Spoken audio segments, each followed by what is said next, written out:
stay overnight. It was totally unnecessary. I mean, there's so much to do at home. There must be a ton of laundry. Oh, and I think I should get a diaper service. It'd be one less thing to worry about. Unless you hate that idea. No, I don't hate that idea. But you have something to do first. Good morning, Robin. What are you doing here? You have an appointment. I don't appreciate being ambushed. Was this your idea? What if it was? Why not just go all the way and have me committed? Robin, don't be ridiculous. You had an appointment. Under the circumstances, not really a good day to start playing hooky. Under what circumstances? I accidentally fell off a dog last night. I don't see why a psychiatrist is necessary right now. To me that you're serious about getting help. Isn't that between me and my doctor?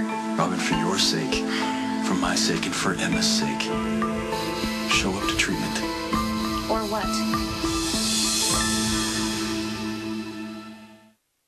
I'm not going to do this, Robin. I'm not going to let you make me angry in order to change the subject. I'm getting treatment. You don't have to force me to do it. That's great. Prove to me. Prove how committed you are to our daughter, then.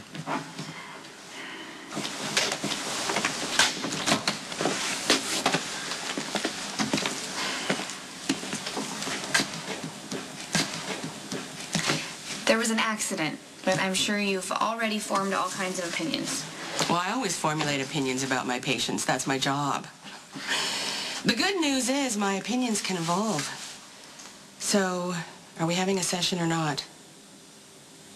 Feels more like a witch hunt. I acknowledge your feelings.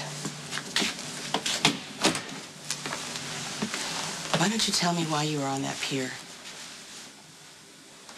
Despite what Patrick already told you, I was just on the docks to think. You know, I needed some time to think about what you and I had talked about. It was foggy and was slippery, and I fell in. He found me, and Patrick pulled me out of the water. Oh, that was a stroke of luck. Yeah, I guess I should be more grateful. Anyway, accidents happen, and I feel better today. I woke up feeling eager to get home and get back to normal, and I also took the meds that you prescribed. See? So, can I go now?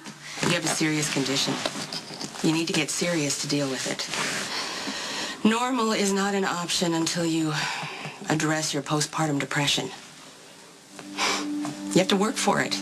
It won't go away by itself. Actually, that's not always true. I've studied the statistics. There are all kinds of statistics. Do you want to wait and find out which category you fall into? Look, I know that I have postpartum. I know that I've acted out in inappropriate ways, and I'm also aware that it's affected Patrick. So maybe he should also get some help. Couples counseling is a great idea. I'd be glad to make Patrick a part of our sessions.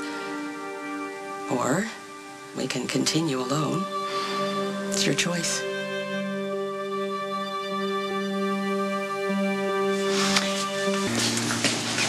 Patient 1003 is complaining about pain again.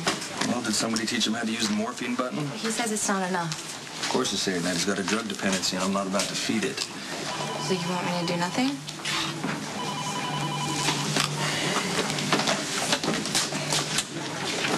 So much for compassion, right? This is not a job requirement. Can you take the rest of the afternoon off? I have other patients. Yes, I'm avoiding another confrontation with Robin. Things are still tense, huh?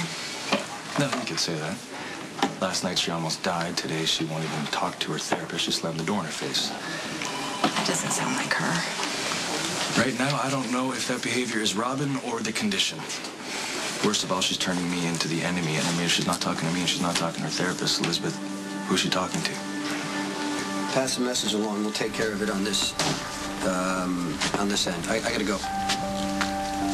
Be careful. It's easier to fall in than you think. Yeah, I was just trying to decide if I should, come to see you. So you did hear what happened? Yeah, it was an accident. Patrick actually jumped in and pulled me out of the water. It was foggy and dark, and I slipped. I believe it. You don't know how good it is to hear somebody say that and mean it. I can still see that you're in trouble. And I'd like to help you if I can. Thank you. I actually know what I have to do. I just can't bring myself to do it. But Michael, I don't know what to do. Turns out, little by little, you've been getting worse. If you're gonna wake up, you're gonna have to do it soon.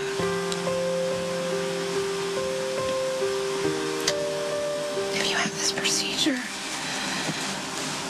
and it fails,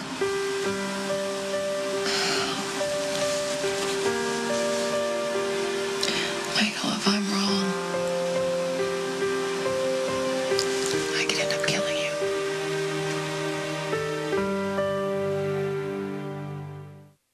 Is resting more comfortably, and the nursing staff thanks you because we don't have to listen to him complain all day. Yeah, that's good. I lowered his dose of morphine so he wouldn't be here an addict, too. So. And that's why they pay you the big bucks, doctor. Yeah, well, it turns out he's not such a bad kid. Probably didn't get enough attention as a baby. Let me ask you a question. You're a mother, obviously. If you had a condition that prevented you from taking care of your kids, I mean, wouldn't you do everything possible to fix it? Motherhood isn't a straight road. You know, there are a lot of twists and turns you have to navigate based on who you are and who your child is. God knows I've made plenty of wrong turns with my boys. But having children doesn't suddenly qualify you for sainthood. I mean, I've lied, I've put my boys in danger, and I didn't have Robin's excuse. Yeah, but you turned your life around. I'm looking at the real possibility that Robin won't. I was standing right here, where I've stood a million times before. I know, but you've never had postpartum depression before. I've had a hard time thinking clearly, and I'm always exhausted, and I think I hallucinated. What'd you see? A little girl. She was standing right there. She was about 10. She had big, sad eyes. She said her father was a doctor. She said that she didn't have a mom because her mom didn't want her. She said her name was Emma. You think you imagined her? She's everything that I'm afraid of. I'm afraid of my little girl growing up thinking that I don't want her. Yeah, but Emma's still a baby. There's time to fix this. But I do want my little girl, Jason. I've always wanted her. I just... Maybe I'm not supposed to be a mom.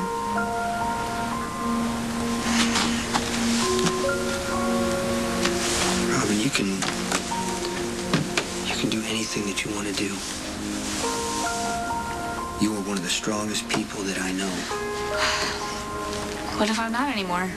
What if I do everything that everybody wants me to do? I take a pill, I go to therapy, and nothing changes. What if this entire nightmare has nothing to do with postpartum depression and I'm just not fit to be a mother?